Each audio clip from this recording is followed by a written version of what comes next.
Bom dia, irmãos. Mateus 3, versículo 17. Vamos relendo novamente, para darmos continuidade. Mateus 3, versículo 17.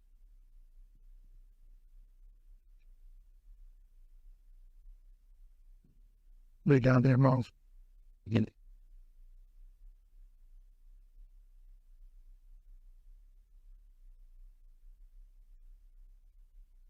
E eis uma voz dos céus que dizia: Este é meu filho amado, em quem me comprazo. Vamos orar? Senhor, concede-nos graça de ouvirmos a Tua palavra. Concede-nos graça a nós, pobres pecadores. Batemos no peito, como aquele irmão, no que o Senhor contou, que confessava que era pecador. Batemos no peito e dizemos da extensão dos nossos pecados. Seja eu para falar, seja os meus irmãos para ouvirem. E dizemos, Senhor, o quanto nós necessitamos nesse momento do Teu Espírito Santo, nos ajudando, nos tomando pela mão direita e nos conduzindo no caminho do nosso coração. Senhor, limpa as fontes do nosso coração, para que elas sejam fontes puras, fontes que procedem do alto. Tira todo o entulho, toda a sujeira que há dentro do nosso coração e ajuda-nos a sermos Teus totalmente. Nós oramos, em nome de Jesus. Amém. Meus irmãos, nós começamos ontem a estudar a respeito de família. Eu falei para os irmãos que vocês vão ter que ser um pouquinho tolerantes comigo, porque eu estou criando um pano de fundo. Eu estou tentando mostrar para os irmãos que uma parte do que nós somos, se não a totalidade do que nós somos, está ligada à nossa filiação, não necessariamente ou apenas a filiação dos nossos pais. Tem alguns aqui que são parecidos com tios, com avós. Então, o fato é o seguinte, a Bíblia ensina que nós temos o pai Adão, nós temos o pai terreno, nós temos o pai diabo, Satanás, que é o pai da mentira. E todos eles, de alguma forma, interagiram conosco ao longo da nossa formação. Então, ninguém aqui grita do nada. Ninguém aqui descompensa do nada. Ninguém aqui faz um gasto extra do nada. Tudo que nós fazemos tem um motivo. Nosso coração aprendeu a, de alguma forma, fazer aquilo. Então, eu poderia, muito tranquilamente, dizer para os irmãos aquilo como é para agir, como é para fazer, como eu vou ao longo do estudo fazendo. Mas, meus queridos, isso dura 2, 3 meses, depois a gente retrocede e volta ao padrão original. Por quê? Porque o padrão, de acordo com as Escrituras, está no fato de nós não termos aprendido a ser filhos de Deus. Nós lemos ontem João, capítulo 5, não precisam abrir, capítulo 5, versículo 19. Lemos depois no capítulo 8, versículo 38. Eu falo das coisas que vi junto de meu Pai. Vós, porém, fazeis o que vistes em vosso Pai. Então, nós fazemos o que fazemos porque nós vimos um desses pais. Ou no pai Adão, ou no pai terreno, ou no pai diabo. E é ele quem promove essas coisas e quem acaba fazendo com que o nosso coração seja desajustado. Onde nós somos totalmente libertos? Na filiação em Deus. Porque Jesus falou assim, se, pois, o Filho vos libertar, verdadeiramente sereis livres. Então, quando eu me vejo na condição de filho, é que nós teremos. Tão simples, mas tão difícil de alcançar. Mas é simples. Quando eu consigo pegar uma área, uma determinada área, e consagrar, me ver como filho de Deus naquela área, todos aqueles ranços, aqueles problemas, aquelas reações ruins, algumas pecaminosas, outras apenas inconvenientes. Oi, tudo certo. Quando eu me vejo como filho de Deus, essas coisas dissipam dentro de nós. Então, ali é que está o grande desafio nosso. Então, o grande desafio nosso não é ser marido, esposa, pai, mãe, vovó. O grande desafio nosso, em primeiro lugar, é aprender a ser filho de Deus. Porque é ali que o nosso coração é ajustado. E então, as funções de pai, de mãe, de esposo, esposa, vovô, ficam fáceis de serem resolvidos. Mas quando nós estamos nessa luta interna, brigando com o anjo, lembra de Jacó? Jacó resistia ao anjo. O anjo queria fazer o que com ele? Abençoá-lo. O anjo não queria fazer outra coisa. O anjo queria mudar o nome dele, mas o que ele fazia com o anjo? Resistia ao anjo. Quando não teve jeito, o anjo foi lá e feriu ele. Você está entendendo? Você está entendendo de vez em quando você ser ferido? O anjo vai lá e fere. E aí a gente fica impossibilitado de resistir. Ali, então, o nosso nome é mudado. E a gente passa a ser uma pessoa diferente. A gente, então, finalmente abençoado pelo Senhor. Oh, meus queridos, o Senhor é maravilhoso. Ele, de fato, nos salva. Ele, de fato, nos recupera.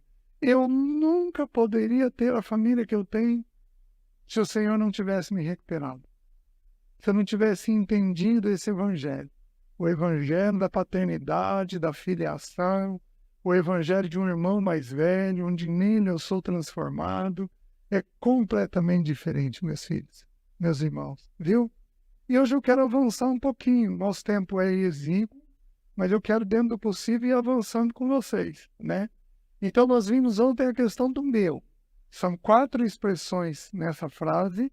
É meu filho, é meu filho amado, e é meu filho amado em quem tenho todo o meu prazer. Então, cada uma dessas facetas tem uma coisa a ser dita para nós, né? Então, como eu terminei ontem à noite, assim como o Espírito Santo de Deus falou para o Filho, o Espírito Santo de Deus fala para mim e para você. Ei, é meu. Oh, é meu filho. É meu filho e é amado. Se é meu filho, é amado e eu tenho prazeres em você. Eu tenho satisfação em você. Então, quando essa voz ecoa dentro de nós, nosso coração encontra descanso. Quando Moisés desceu do monte pela primeira vez, ele desceu com 2 tábuas lavradas, escritas pelo dedo de Deus. E quando Moisés chega embaixo no monte, Arão tinha feito bezerro de ouro. O povo pediu, nós não sabemos o que foi feito desse tal de Moisés. Forte, né? Depois de tudo que tinha feito, não sabemos o que foi feito desse tal de Moisés. Fazem-nos deuses que vão adiante de nós. Tá bom. Moisés, quando chega, pega as tábuas da lei e quebra as tábuas da lei. Alguns irmãos dizem, quebrou porque ele era irado. Ele ficou irado. Mas a Bíblia não diz isso. Pelo contrário. A Bíblia diz que Moisés era o homem mais manso que havia na terra. Gente, eram 2 milhões de pessoas. 2 milhões, alguns cálculos chegam a 2 milhões e 400 mil. Florianópolis tem quantas pessoas? São 4 em Florianópolis. É uma região metropolitana de Curitiba. Curitiba é mais uma região. Moisés conduzindo aquele povo no deserto. Quando ele pega e quebra a tábua da lei, por que ele faz isso? Aquilo é um símbolo simples. O povo não é capaz de guardar a lei. Aquilo é um ato simbólico. O povo não é capaz de guardar a lei. Vocês estão entendendo? Porque qual era o primeiro mandamento? Não farás para ti margem de escultura. O primeiro mandamento é quebrado. Imagina os outros 9. Vocês estão entendendo? E Moisés quebra simbolicamente mostrando que o nosso coração não dá conta de cumprir o que Deus espera. Só conseguimos isso pela filiação. É na filiação que nós somos transformados. Aí Moisés, o Senhor diz, vou matar esse povo e vou fazer de ti uma nova nação. Moisés intercede, Senhor, o que as nações vão dizer? O Senhor retirou esse povo para matá-los agora? Não, Senhor, não faz isso. E aí o Senhor, Moisés desespera e diz, eu não vou sair daqui se o Senhor não for comigo.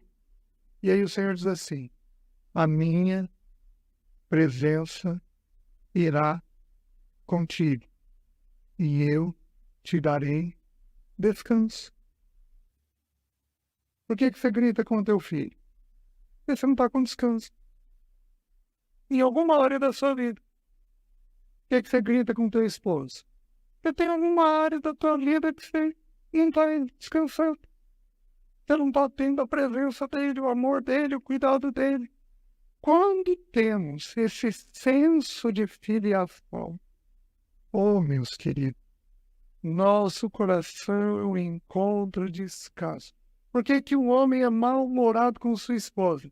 Que homem aqui é mal-humorado com sua esposa? Levanta a mão. 2, 3. 4. Tá melhorando. Está melhorando. E vós, maridos, não trateis as vossas mulheres com amargura. De vez em quando você é ríspido. De vez em quando você tem uma resposta grosseira. Meninas, de vez em quando eles têm. Se tem, meus queridos. Maridos, não trateis as vossas mulheres com amargura. Amargura é mau humor. Sabe por que temos mau humor com elas? Porque não estamos descansando em Deus. Não temos aquele espírito do filho. Completamente descansado em Deus. Lembra do Salmo 131? Senhor, não é soberbo o meu coração, nem altivo o meu olhar. Não ando à procura de grandes coisas, nem de coisas maravilhosas demais para mim. Pelo contrário, fiz calar e sossegar a minha alma. Como a criança desmamada se aquieta nos braços de sua mãe, como essa criança é a minha alma para comigo. O que é uma criança desmamada? É uma criança que acabou de mamar. Barriguinha cheia, quentinha, fralda limpa. Nossa alma deveria ser esta criança desmamada para nós. Porque não somos? Porque não sabemos ser filhos. Então o problema do pai é que ele não sabe ser filho. O problema do marido é que ele não sabe ser filho. O problema da mãe é que ela não sabe ser filho. O problema da esposa é que ela não sabe ser filho de Deus. O problema do avô e da avó é que eles não sabem ser filhos de Deus. E aí eles desesperam com as coisas que acontecem. Os irmãos estão entendendo? Então, o Senhor, Ele quer ecoar dentro de nós. Você é meu. Você é meu filho. Você é meu filho amado. Você é meu filho amado em quem eu tenho prazer. Ele quer ecoar isso. E aí nós temos um agravante. Porque a mesma voz do Pai é repetida uma segunda vez para o Filho. Mas é repetida agora onde? É repetida no monte. No monte da transfiguração. O Senhor, quando Ele está indo em direção a Jerusalém para morrer, Ele sobe no monte da transfiguração. E lá no monte da transfiguração, os céus se abrem, a glória de Deus desce. E ali, a presença de Moisés e Elias se fazem presente. E a voz é falada uma segunda vez. Este é meu filho, amado, em quem tenho o meu prazer. Só que aí é acrescentado uma coisa. A ele ouvi. Deixa eu parar aqui. Quando a Bíblia fala algo duas vezes, é porque aquilo é urgente. Em verdade, aquilo é uma dupla verdade urgente para os nossos corações. Está entendendo? Da onde eu concluo isso? A Bíblia responde a Bíblia. Quando José foi interpretar o sonho de Faraó, José falou assim, Faraó, o sonho é dúplice, porque Deus se apressa em fazê-lo. Deus falou duas vezes, há uma pressa da parte de Deus. Então a voz do Pai foi falada duas vezes. Então há uma pressa da parte do Senhor em produzir esta realidade dentro dos nossos corações, a realidade que somos dele, somos filhos dele, somos amados por ele. Ele tem prazer em nós, somos pecadores, complicados, terríveis dentro do nosso coração. Quem aqui já matou alguém na sua mente? Oh,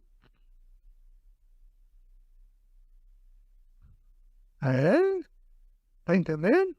Nós somos terríveis, mas terríveis. Nosso coração é um poço. Tem um autor que diz que o nosso coração é um inferno em miniatura. Gente, que verdade! Nosso coração é terrível, mas há uma urgência da parte do Espírito Santo de Deus em nos tornar filhos amados, pertencentes a um Pai. Há uma urgência nisso, do Espírito Santo produzir isso. Por que que um sujeito entra em dívida? Às vezes por ansiedade, porque ele não consegue descansar no Pai. Falta-nos o coração da Ana. Ana tem um segundo nome, Luísa. Falta-nos o coração da Ana Luísa de ontem. Ela pensou. Ana, por que você não pergunta se vai ter comida amanhã na mesa? Ela pensou. Ah, porque eles vão pôr. O Pai providencia. Falta-nos o coração de uma criança. Meus queridos, aqueles que estão anotando, escrevam isso, que isso é importante. O Senhor diz que nós temos que receber o reino dele como uma criança. A criança tem 3 características. Anota aí. Olha para cima o tempo todo. Lindo, né? Gente, eu amo a palavra. Segunda coisa. Nada sabe. Terceira coisa. De tudo depende. Falta-nos este coração. Olhar para cima o tempo todo. Nada saber, de tudo depender. Vocês estão entendendo? Quando nós somos visitados dessa maneira, nosso coração encontra o equilíbrio necessário. Então vamos lá, deixa eu avançar um pouquinho. Este é meu filho. Então o que nós precisamos entender? Há uma distinção, Deus ama o ser humano. Por que que Deus ama o ser humano? Porque é a imagem dele. Porque Deus é amor. Deus ama o maior dos pecadores. Um assassino que nesse momento está se preparando para matar alguém, Deus tem amor por ele. E faz o sol vir sobre ele. Faz a chuva vir sobre ele. Porque a essência, a natureza de Deus é amor. Mas, meus queridos, ser criação é diferente de ser filho. Porque ser filho, você tem da tua natureza implantada ali dentro. Então, nós temos que entender que quando você se converteu, quando você nasceu de novo, a natureza divina foi plantada em você. E você passou a ter 2 naturezas. Você não tem dupla personalidade. Meu Deus, tem hora que eu amo, tem hora que eu odeio. Isso não é dupla personalidade. Isso é dupla natureza. Porque você tem a natureza pecadora, mas você recebeu a natureza divina. E aí você começa a ter uma luta dentro de você entre fazer pela carne ou fazer pelo Espírito. Os irmãos entendem? Imagino que os irmãos devem saber disso, ter ouvido isso. Então, há dentro de nós essa natureza do nosso Senhor, é a natureza de um filho. Então, Ele quer que essa natureza seja desenvolvida dentro de nós. E é tão interessante, meus irmãos, quando você estuda as Escrituras, nós não temos tempo de fazer isso. Quando você estuda os 3 estágios da vida cristã, filhinhos, jovens e pais. 1 João, capítulo 2, versículo 12 a 14.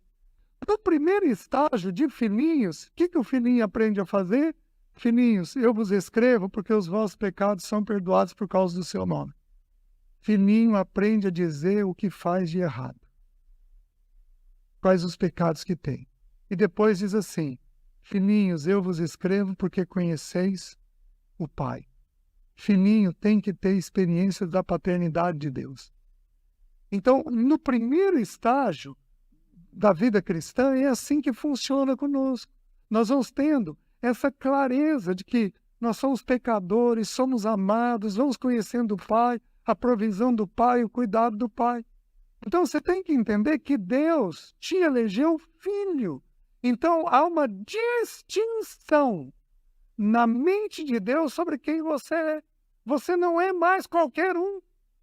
Ele tem uma graça comum que ele faz vir sobre todo ser humano. Ele faz o sol vir sobre bons e maus, a chuva vir sobre justos e injustos. Mas, meus queridos, sobre o Filho, ele faz vir dele. Sobre o Filho, ele prepara uma mesa especial. Sobre o Filho, ele toca chamando pelo nome. Ele poderia chamar qualquer ímpio pelo nome, mas ele não faz isso, ele faz isso com o Filho. E o Filho tem um nome especial. Quando você abre, só anota aí, ou os irmãos que se quiserem projetar, Apocalipse 2,17. Apocalipse 2,17, deixa eu ler esse texto que é importante para os irmãos. Quem tem ouvidos, ouça o que o Espírito diz às igrejas. Ao vencedor, darei do maná escondido. Também lhe darei uma pedrinha branca, e sobre essa pedrinha um novo nome escrito, o qual ninguém conhece, exceto aquele que o recebe. Eu já vou voltar aqui, eu vou sair um pouquinho daqui. O Senhor vira para o Fábio, lá na eternidade, e vai dar um nome que só o Fábio vai saber. Ó, Fábio, é uma coisa do pai com o filho. É uma coisa dos dois. Sabe quando você tem um carinho que pertence só a teu filho? A mais ninguém?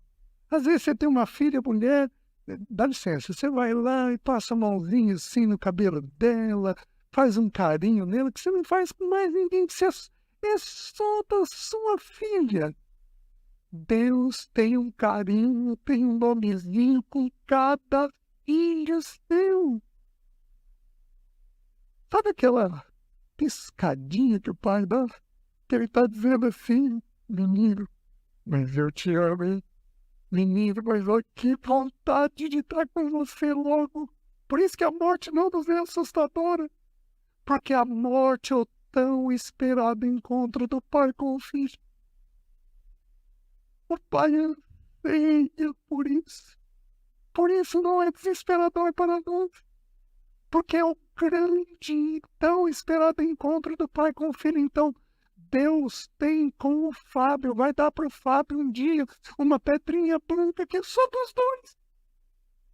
Então, o Fábio tem um lugar no coração de Deus que é só dele. Deus tem milhões de filhos, mas ele tem uma emoção, ele tem um nome, ele tem um jeitinho de tratar o Fábio que é apenas dele, do Fábio. Isso é um filho. Você está me entendendo? Como é que Deus, como é que esse pai não vai providenciar a mesa do Fábio? Não vai providenciar o carro do Fábio? Como é que esse pai não vai providenciar o recurso necessário para ele viver? Esse pai providencia tudo o que o Fábio tem necessidade, porque o Fábio ocupa um lugar único dentro do coração de Deus. Está fazendo sentido, meus irmãos? Então, o Senhor, ele tem um jeito maravilhoso e único de nos tratar, porque nós somos filhos. Então, o filho herda coisas que mais ninguém herda. Abram e os irmãos projetem, por favor, a Ezequiel 46, versículos 16 e 17. Ezequiel 46, 16 e 17. Já que os irmãos projetam, deixa eu aproveitar. Olha o que o texto diz. Assim diz o Senhor Deus: se o príncipe der um presente de sua herança a um dos seus filhos, ele pertencerá aos filhos. Quem que é o príncipe em letra maiúscula? Nosso Senhor. Ele pertencerá aos filhos, será propriedade deles por herança. Vê o versículo seguinte. Mas se ele der um presente da sua herança a um dos seus servos, isso será dele até o ano da liberdade, quando voltará a ser do príncipe, porque a seus filhos, e somente a eles pertencerá a herança. Então Deus estabeleceu um princípio. Aquilo que eu tenho para dar de mais precioso, de único, é apenas dos meus filhos. E Deus não faz acepção de pessoas, mas Deus tem um tipo de relacionamento único com cada um dos seus filhos. Um ele tem que ser mais tolerante, outro ele tem que ser mais firme, um ele tem que ser mais afetivo, outro ele tem que ser mais objetivo, um ele tem que segurar, filho, para. Outro ele tem que empurrar, vamos, querido, você precisa ir. Ele tem uma gentileza e um cuidado único.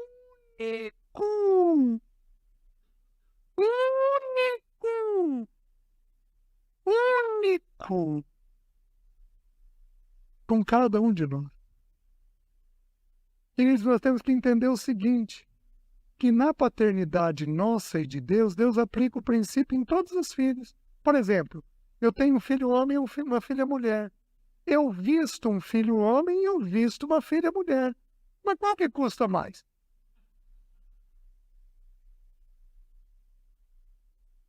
Quem que quer que eu vá com ela na loja para ver? É o menino ou a menina?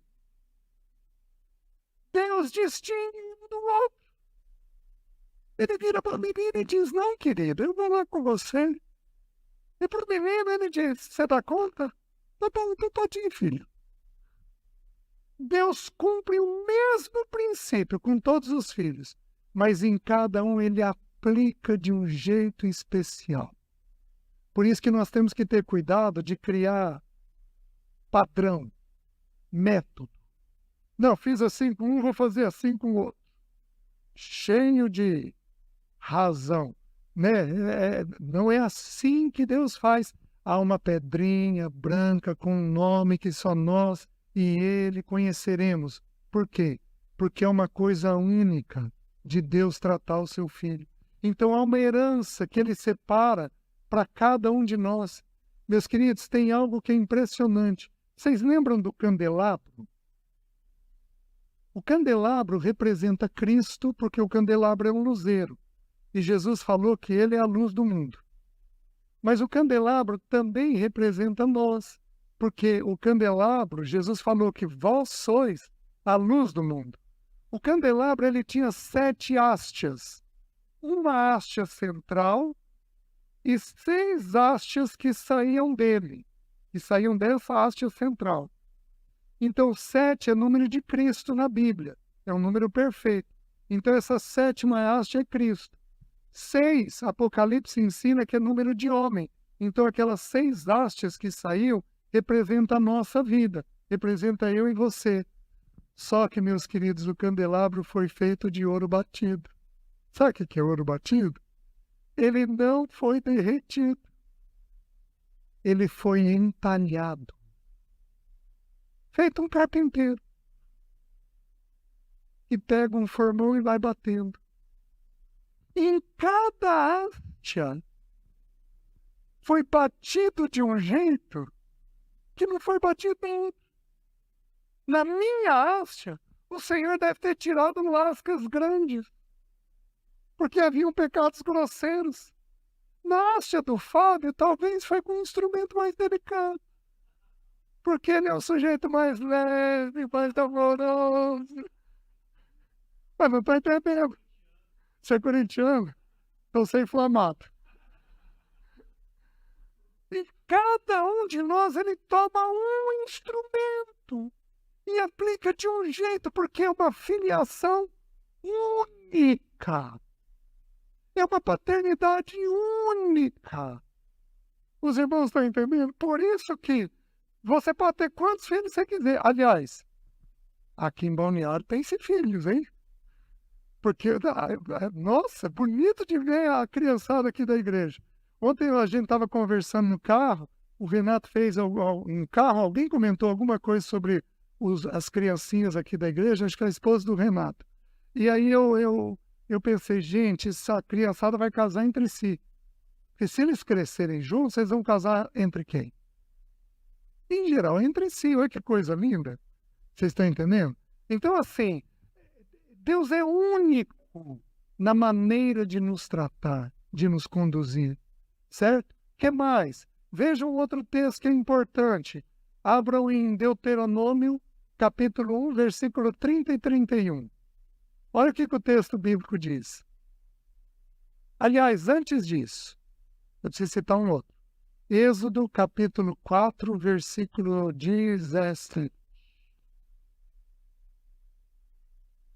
22. Êxodo 4, 22.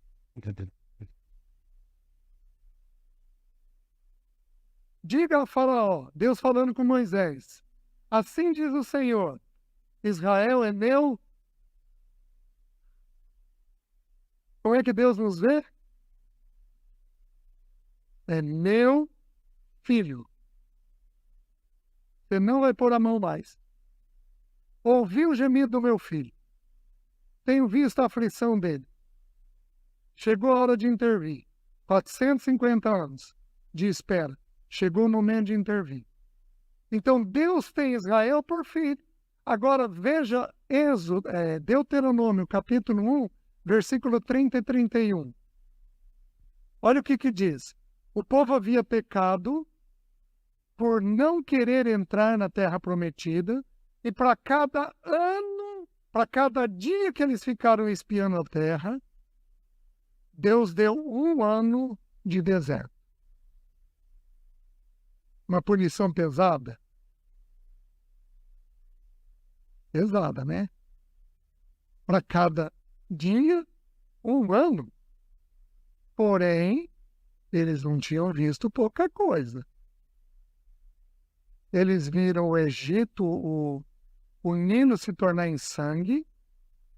Eles viram as rãs, viram os piolhos, viram as pedras caindo, viu a negritude no céu, viram o filho de primogênito de todo o Egito morrer. Eles viram o Mar Vermelho abrir, 38 quilômetros, pelo menos. Porque o trecho mais curto do Mar Vermelho tem 38 quilômetros. Você vai daqui até onde? Tijucas? 38 quilômetros. Não abriu 100 metros. 38 quilômetros. Eles viram a nuvem separando o exército de Faraó deles, para o exército de Faraó negridão, para eles alumiava. Vocês estão me entendendo? Eles viram os corpos boiando, a água fechando. Eles viram coisas. Mas eles viram coisas. Eles não viram pouca coisa, não. Vocês estão entendendo? E ainda assim, não. Eles viram a terra prometida. 1 cacho de uva, 2 pessoas trazerem. Eles viram muita coisa. O que Deus fez? 1 ano de deserto, para cada dia espiando a terra. Quando você pune um filho teu, você manda ele para o cantinho do pensamento. Alguns aqui fazem isso. Você põe ele no quarto. Você vai disciplinar ele. Deixa eu te perguntar. Você fica indo lá cuidar dele? Ou em geral você deixa ele? Em geral deixamos. Olha como é que o nosso Pai nos trata como filhos. Versículo 30. O Senhor, o seu Deus, que vai adiante de vós, ele lutará por vocês, segundo tudo o que viram que ele fez convosco no Egito. 31. E também no deserto, onde vocês viram que o Senhor Deus os levou, como um homem leva ao seu filho, por todo o caminho pelo qual vocês andaram até chegar a este lugar. Então, vou voltar para o Fábio. O Fábio, você virou a bola da vez. O Fábio erra. O que Deus faz? Aí, moleque, você não tem jeito, hein? Fica aí no teu canto. Não quero saber de você. É isso que Deus faz? Não. O Senhor gentilmente, filho, tal coisa está errada. Tal coisa tem que ser corrigida. O pai põe uma tristeza no coração do filho. Porque, segundo aos Coríntios 7:10, diz que a tristeza, segundo Deus, nos conduz ao arrependimento. Então ele vem e o Fábio, só de olhar o pai, vai ficar triste.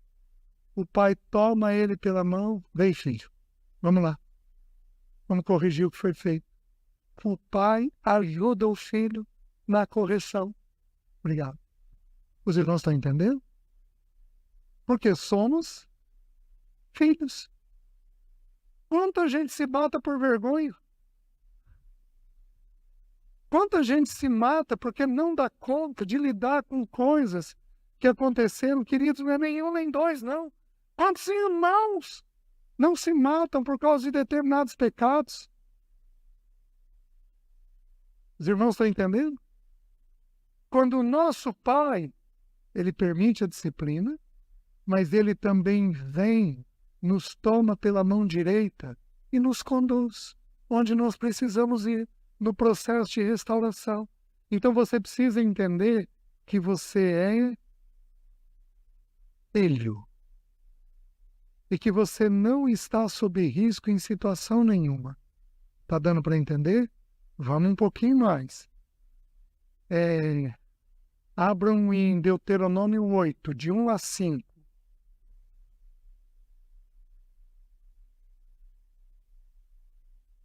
Tenham o cuidado de cumprir todos os mandamentos que hoje lhes ordeno, para que vocês vivam, se multipliquem, entrem e tomem posse da terra que o Senhor prometeu sob juramento aos pais de vocês. Lembrem-se de todo o caminho pelo qual o Senhor, seu Deus, os guiou no deserto, durante estes 40 anos. Meus queridos, ele já vai falar sobre a filiação.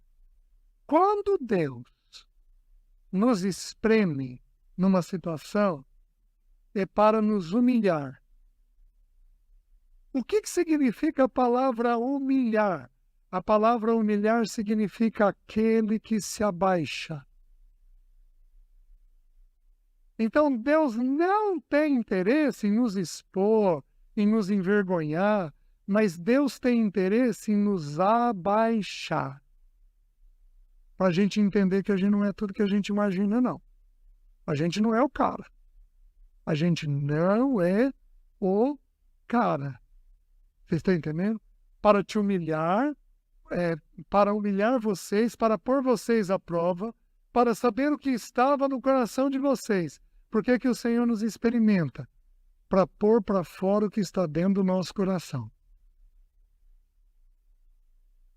Então a prova que o Pai traz não é uma prova do nada.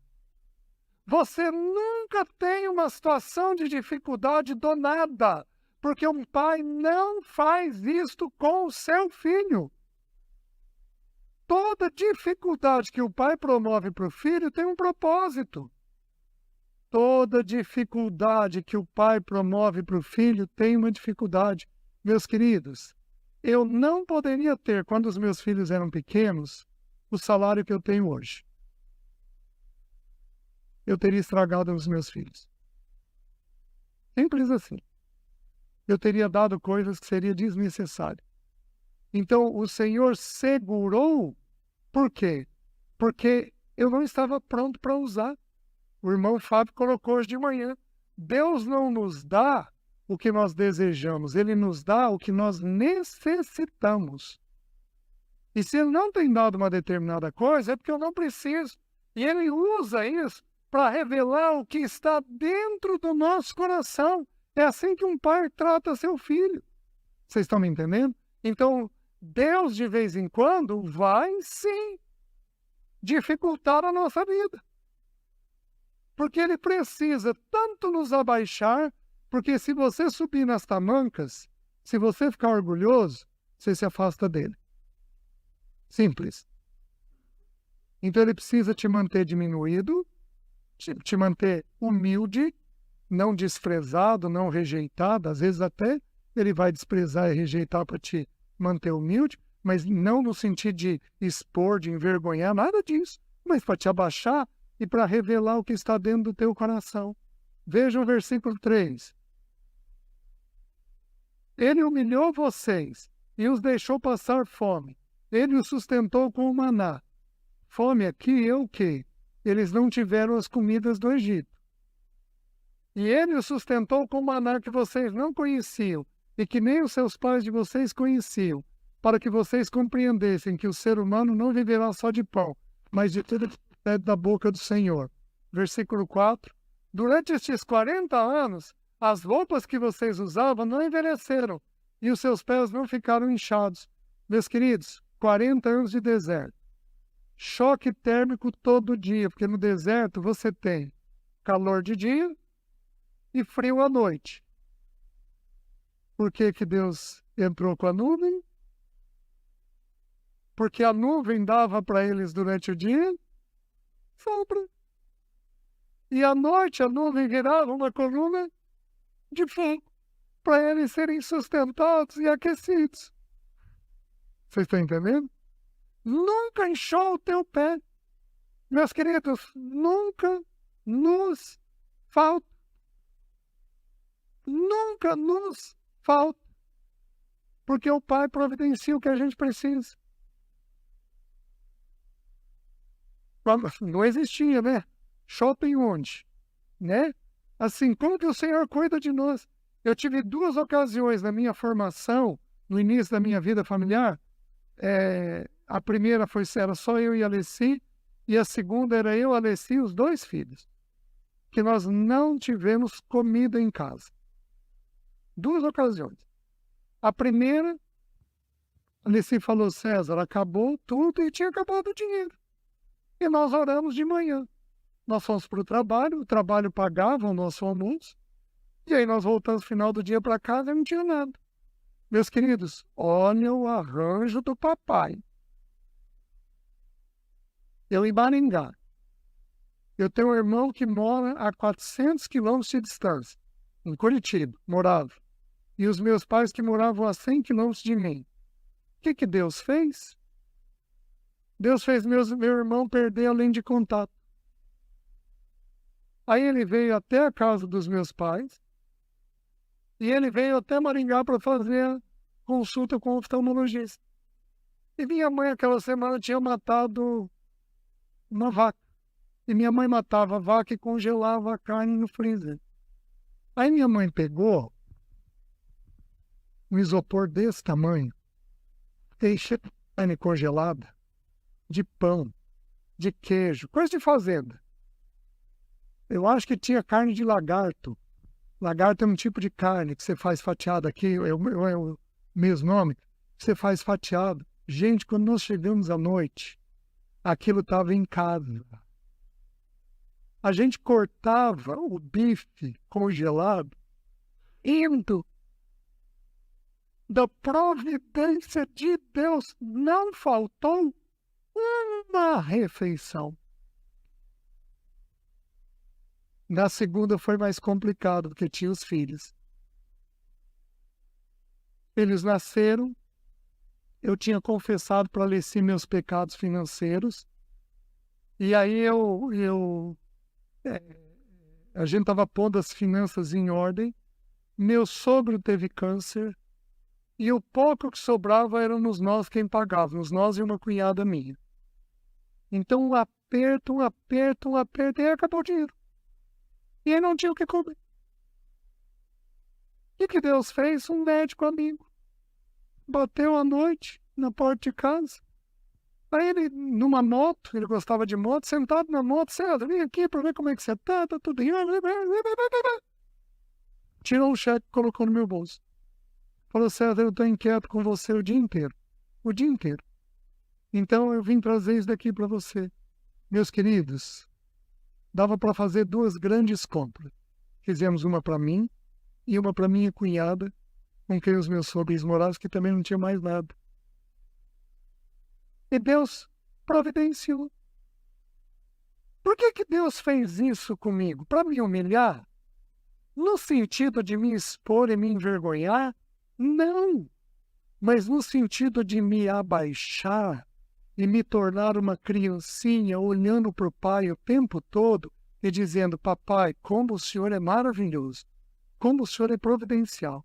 Então, nunca vai nos faltar.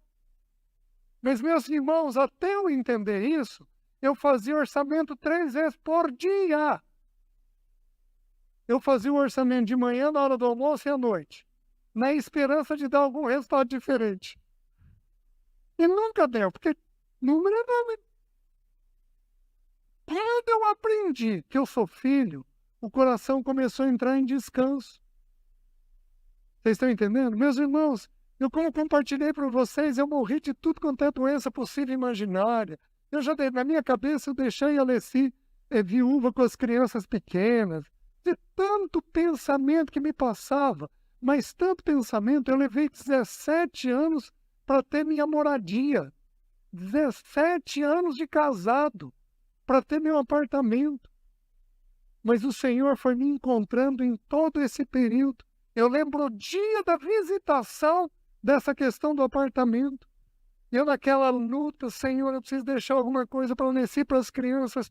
Se eu morrer, se eu morrer, se eu morrer, se eu morrer. Aquela luta na minha mente. Eu estava atravessando a Avenida Paraná com a rua Neo Alves em Maringá. O Senhor me visitou. Eu nessa luta, Ele falou assim comigo: César, preste atenção, meu filho. Enquanto eu quiser que você pague aluguel, eu vou te dar o dinheiro do aluguel. O dia que eu quiser que você compre o apartamento, eu vou te dar o dinheiro do apartamento. Meus queridos, aquele dia desceu. E o meu coração encontrou paz. 2 anos depois, o Senhor virou e falou: quero que você comece a guardar dinheiro em casa. E eu comecei a guardar dinheiro em casa. Todo o dinheiro que nós guardamos foi a entrada do apartamento. E aí nós pagamos o resto em 12 vezes. Se você me perguntar como é que eu paguei, faço a mínima ideia. O fato é que ele cumpriu o que ele falou. Nunca envelheceu a tua veste, nem inchou o teu pé. Agora eu vou parar isso daqui e vou aplicar. Quantos homens, no meio do mês, o dinheiro acabou e não irritam? Aí eu te pergunto, o problema desse irmão é que ele está irritado ou o problema desse irmão é que ele não sabe filho? Está entendendo? Quantos irmãos fazem uma compra enlouquecida de um terreno em 195 vezes? Você está me entendendo? E aí entra numa dívida que você não poderia ter, mas é aquilo para aliviar. Não, estou comprando algo e eu vou deixar algo. O teu pai é dono da terra. Ele é dono da terra. Ele é dono da terra. Ele é dono da terra. Ele é dono da terra. De tudo que existe nessa terra, Ele é o dono. Você está me entendendo? Quando ele me deu o apartamento, eu estava levando as crianças para o colégio, voltei e vi uma placa particular, vende-se um apartamento. O homem estava construindo um prédio, faltou dinheiro para o elevador. Aí eu fui lá, e ele era médico do meu pai. Ele conhecia meu pai. Fazia a mínima ideia disso.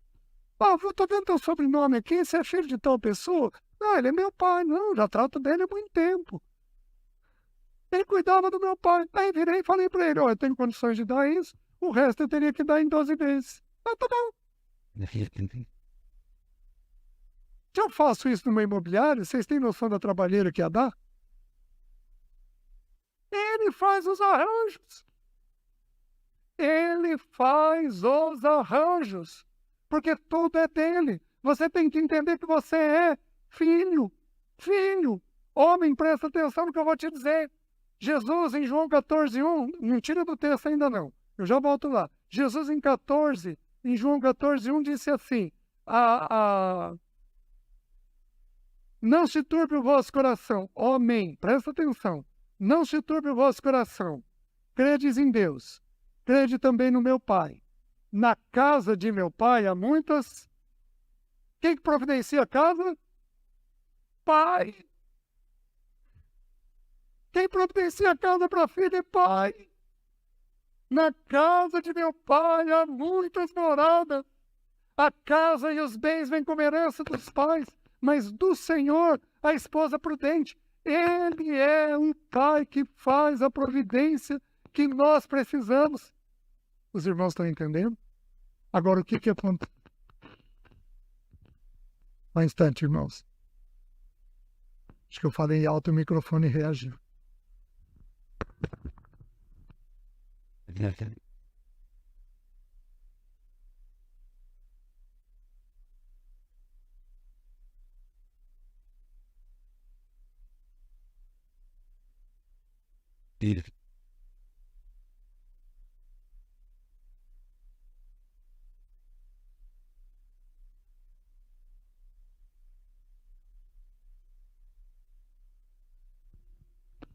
Oi.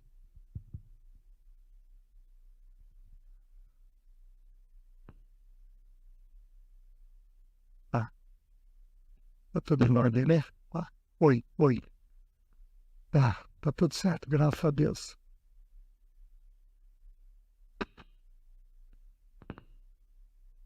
Oi. Ontem uma pessoa me falou que depois que o sinal no louvor estava ruim de ser ouvido, que depois que nós oramos pela questão da batalha espiritual, o sinal resolveu. A igreja estava sob um ataque. Quem foi atacado foi a localidade e o pastor da localidade e o pregador. Então, a igreja estava sob ataque espiritual. Por isso nós vamos começar toda a reunião em oração. Todos nós orando. Porque tem que ser repreendido isso. Obrigado, irmão.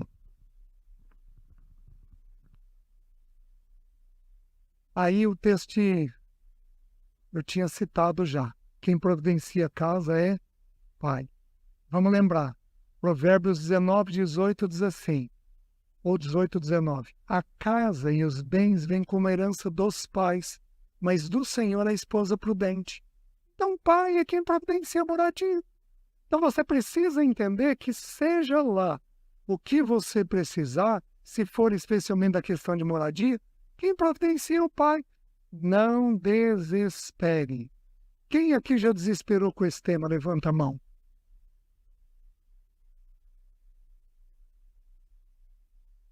Irmãos, estão entendendo?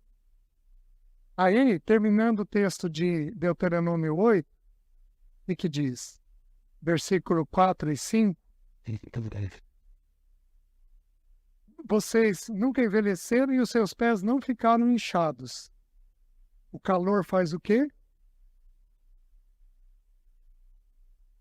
Enche. Não. Do meu filho o pezinho não vai inchar. É meu filho. Nele eu não vou deixar ter isso. Por isso que nós descansamos quando ele deixa ter. Eu tive uma experiência. A doença da Alessi. A Alessi, ela faleceu com os sintomas da leucemia. Ela não teve leucemia, mas o câncer infiltrou na medula óssea. Então sufocou a medula e não podia produzir o que era necessário. E as hemácias, e é que eu estou certo, levam o oxigênio. Então, a Alessi, naqueles 3 últimos meses,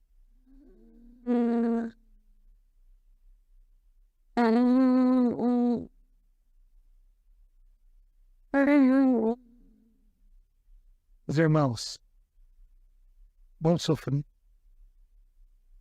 Aí na semana do hospital, o que nós fazíamos? Ela foi hospitalizada na segunda noite. Na terça-feira ela virou para mim e falou assim: César, não me tire do hospital, porque eu estou sem dor nenhuma. Porque o câncer tinha pego os ossos.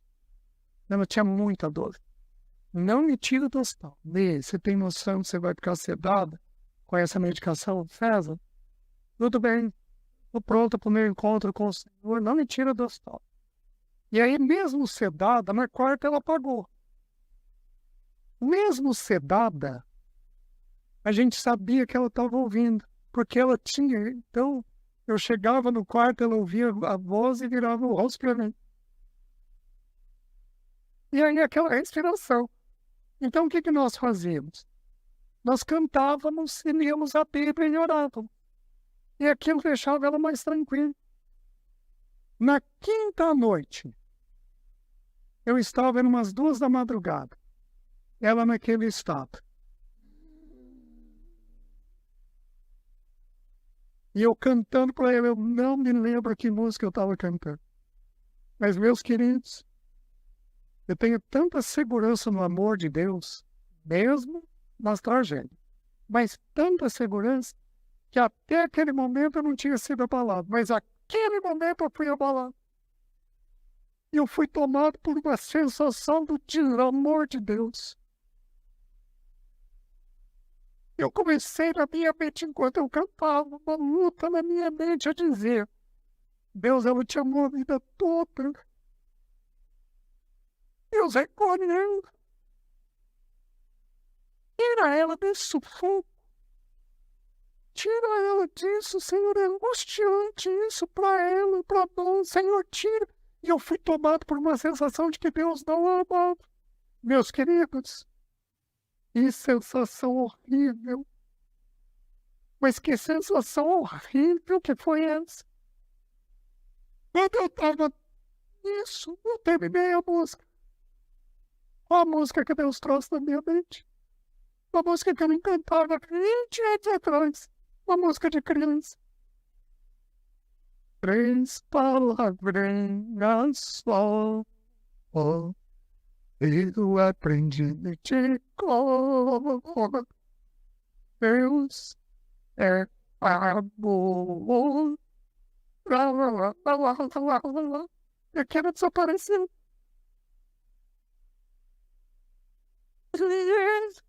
Amor. Quando teu marido não muda, Deus é amor. Quando tua esposa não muda, Deus é amor. Quando a tragédia toca, Ele é amor. Porque é da natureza do nosso Deus. Agora você imagina o amor dele por nós, os seus filhos. Porção da sua herança. Menina dos seus olhos. Você imagina o quanto ele não move céus e terra para fazer o que nós temos necessidade. Você precisa encontrar descanso na sua filiação. Aí você será totalmente livre. Amém?